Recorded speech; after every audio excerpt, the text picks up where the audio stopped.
नमस्कार बच्चों। संविधान पे हम चर्चा कर रहे हैं। पिछली वीडियो में मैंने प्रस्तावना के संदर्भ में बात की थी कि किस प्रकार से प्रस्तावना संविधान का भाग है या नहीं है। दोनों केसों के बारे में चर्चा की थी। क्या था, बेरुबाड़ी और केशवानंद भारती। आज हम जो है बात करेंगे संघ एवं उसका राज्य क्षेत्र। यहाँ से स्टार्टिंग हो जाती है आर्टिकल की, और आर्टिकल के बारे में भी साथ में चर्चा रहेगी। तो मैंने बात किया था कि कुल 22 भाग हैं और 395 अनुच्छेद हैं, 395 आर्टिकल हैं। तो भाग एक में जो चर्चा मिलती हमको, भाग एक में जो हम बात करते हैं वो करते हैं संघ एवं उसका राज्य क्षेत्र, the union and it's territory की बात करेंगे हम, जिसमें आर्टिकल 1 से लेकर 4 तक की चर्चा की गई है। अब हम बताएंगे कि आर्टिकल 1 में क्या कहा गया, 2 में क्या कहा गया है, 3 में क्या कहा गया है और 4 किस तरह से है। फिलहाल यहाँ पे हम थोड़ा सा ध्यान देंगे कि संघ एवं उसका राज्य क्षेत्र। तो अनुच्छेद 1 जो बात करता है, आर्टिकल 1 में जो चर्चा है वो है कि भारत जो है वह क्या है, राज्यों का संघ है। भारत राज्यों का संघ है। अब यहाँ पे जो क्वेश्चन बनता है एग्जाम में, तो एक तो सीधा सा क्वेश्चन बनेगा कि भाग 1 में क्या कहा गया है, या इस तरह से दिया होगा कि संघ एवं राज्य क्षेत्र का वर्णन किस भाग में मिलता है, भाग 1, 2, 3, 4। उसके बाद आर्टिकल की बात आती है कि भारत जो है वो राज्यों का संघ है, आर्टिकल 1 में कहा गया है। अगला क्वेश्चन जो यहां से बनता है वो इस शब्द से बनता है, यूनियन। और एक शब्द आता है फेडरेशन, फेडरेशन और यूनियन।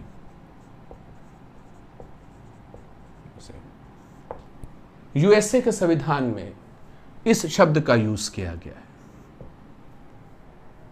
संयुक्त राष्ट्र America, USA, United state of America 50 राज्यों को मिलकर बना है, जिसमें 48 राज्य जो है मुख्य भूमि से जुड़े रहते हैं, 49वां अलास्का और 50वां हवाईन द्वीप। क्या फर्क है संघ और फेडरेशन में? अगर सीधे सीधे हम हिंदी की अगर हम बात करें तो संधि या समझौता कहा जा सकता है, परंतु किस प्रकार की संधि या किस प्रकार का समझौता? संघ शब्द से स्पष्ट है कि जब भारत के जितने भी राज्य हैं वो किसी भी कंडीशन में अलग नहीं हो सकते। कोई ऐसा नहीं कि कोई राज्य जनमत संग्रह करा ले और वो इस आधार पे वो अलग हो जाए। ये हमारा संघ है, यूनियन है, पूर्णतः समाहित हैं सारे राज्य जो हैं वो भारत में।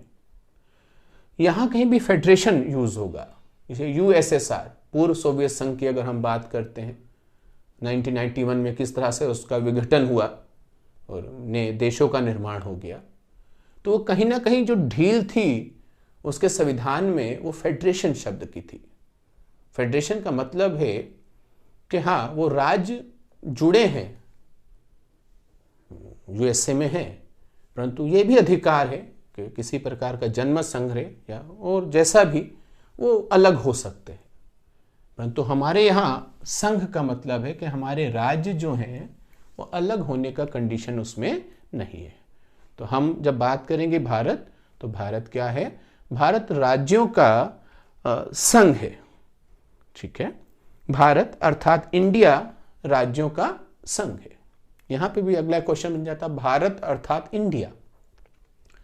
इंडिया शब्द किस अनुच्छेद में? अनुच्छेद 1 में। यहां से एक ये नया क्वेश्चन मिलता है कि 2 शब्दों को यूज किया गया। हिंदुस्तान शब्द यूज नहीं हुआ है भारतीय संविधान में। सिंपल सा क्या शब्द यूज हुआ? भारत अर्थात इंडिया राज्यों का संघ है। तो भारत अच्छा लगता है, हमारी एक तरफ एक संस्कृति दिखाई देती है। इंडिया बड़े एक अंतर्राष्ट्रीय स्तर पे अगर हम कहें कि अंग्रेजों ने इतने सालों तक शासन किया तो एक शब्द रहा इंडिया। तो ये दो शब्द की हम बात को ध्यान में रखेंगे। अब क्या क्या समाहित है इस संघ में, 3 पॉइंट लेते हैं जो संघ में समाहित है।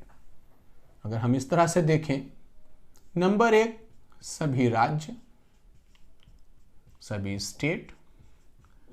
नंबर 2 यूनियन टेरिटरी, केंद्र शासित प्रदेश। और नंबर 3 अर्जित भूभाग, अर्जित भूभाग। ये 3 चीजें हैं, इसको संघ में रखा गया है। यदि हम जिस तरह से चीन से विवाद चल रहा है या जो भी विवाद रहे, अगर कुछ ऐसा होता है कि किसी क्षेत्र पे हमारा कब्जा हो जाता है तो वो पार्ट क्या हो जाएगा, वो पार्ट हमारा हो जाएगा। क्लियर? तो ये 3 पॉइंट्स याद रखेंगे। आगे जब हम बात करते हैं कि कपड़ा कहाँ, एक मिनट, जो आगे जो हम बात करेंगे वो बात करेंगे आर्टिकल 2 की, अनुच्छेद 2, आर्टिकल 2। आर्टिकल 2 क्या कहता है, वो उठाना बेटा। आर्टिकल 2, किसी बाहरी क्षेत्र को भारत के क्षेत्र में कैसे शामिल करें,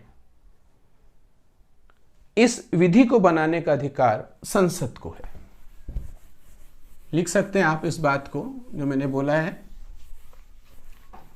आर्टिकल 2 से, अनुच्छेद 2 से सीधा सा मतलब है जो अर्जित भूभाग की अभी हमने बात करी है कि यदि किसी हिस्से पर कब्जा हो जाता है किसी दूसरे भूभाग को, तो उसे हम क्या करेंगे, आर्टिकल 2 कहता है कि उसको हम अपने में समाहित कर सकते हैं। संसद को यह अधिकार है। इस तरह से वो पार्ट किसका हो जाएगा, वो पार्ट भारत का हो जाएगा।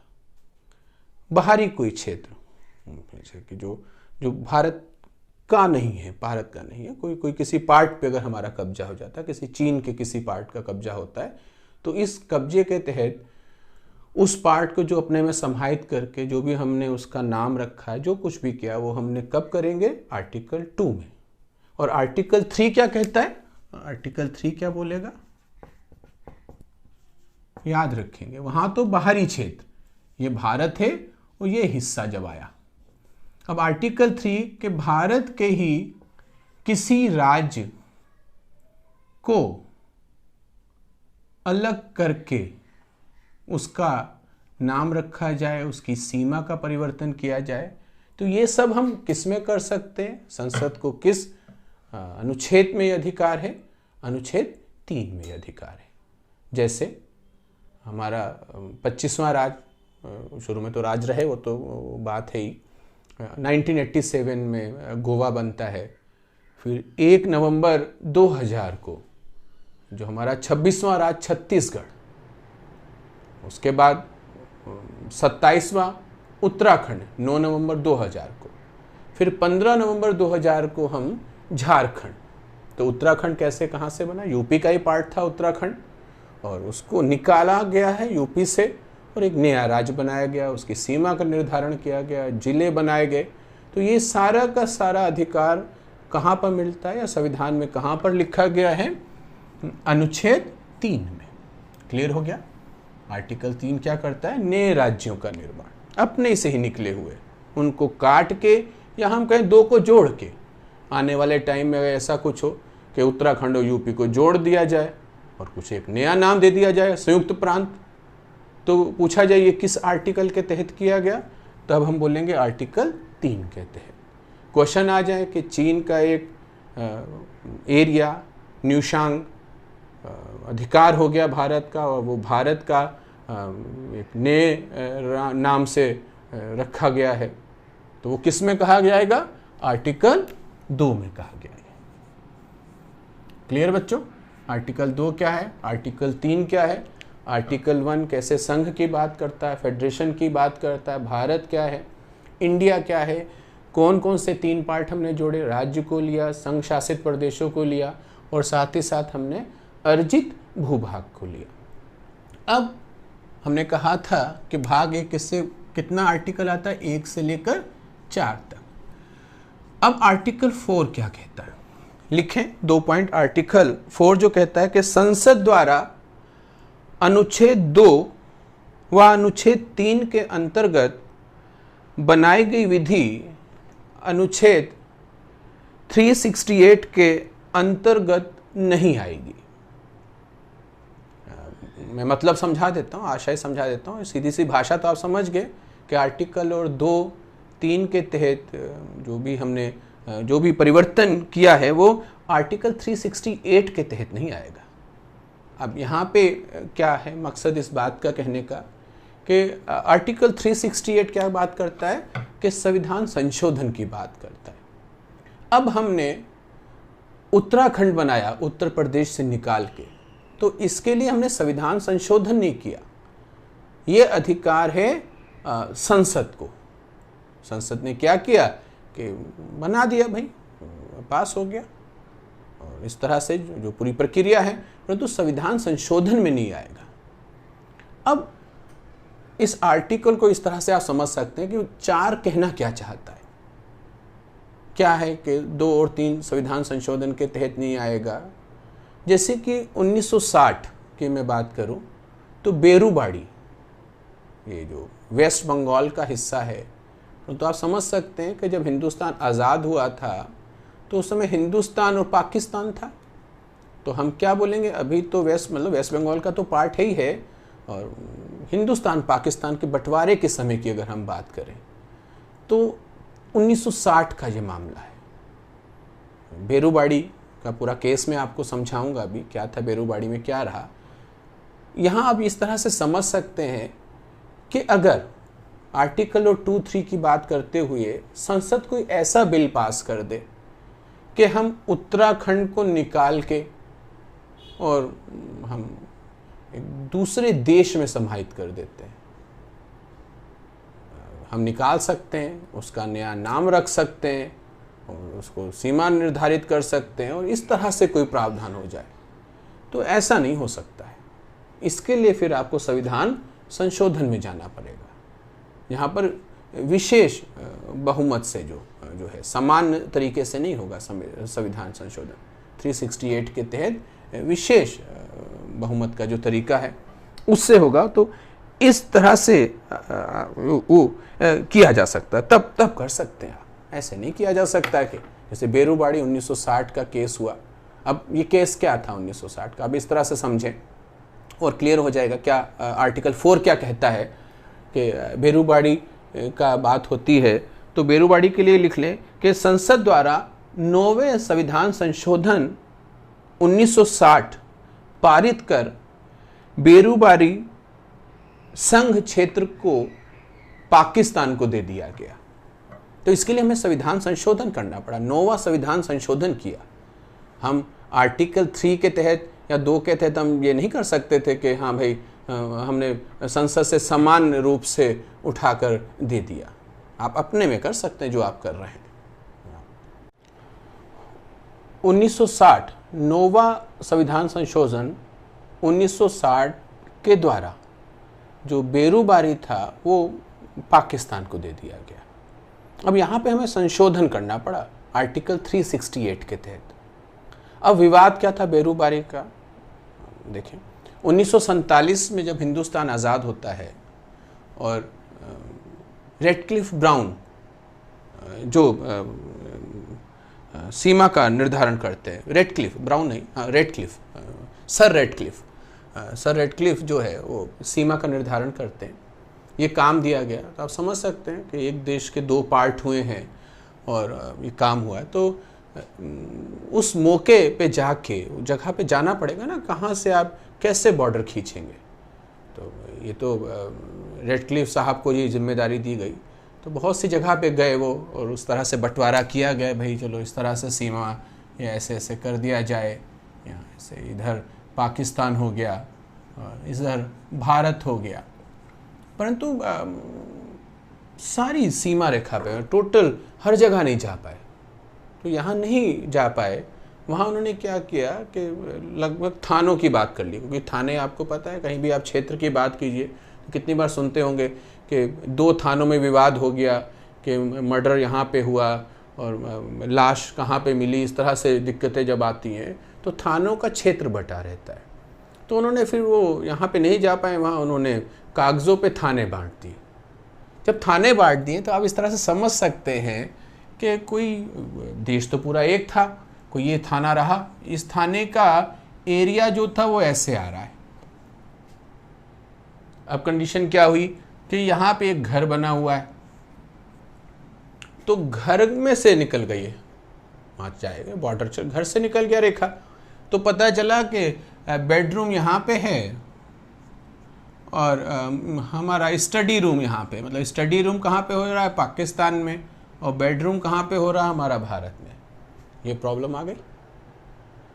ये प्रॉब्लम मुख्यतः जो उभर के आई वो बेरूबारी, जलपाईगुड़ी, वेस्ट बंगाल, जलपाईगुड़ी। आप समझ सकते हैं हिंदुस्तान वाला वो कहानी कि ये तो हो गया जब हिंदुस्तान 1947 में तो 2 पाकिस्तान थे ना, एक पाकिस्तान ये हो गया यहाँ पर जो अभी है, और एक पाकिस्तान क्या था यहाँ जो, जिसे इस समय हम जो बोलते हैं कि बांग्लादेश।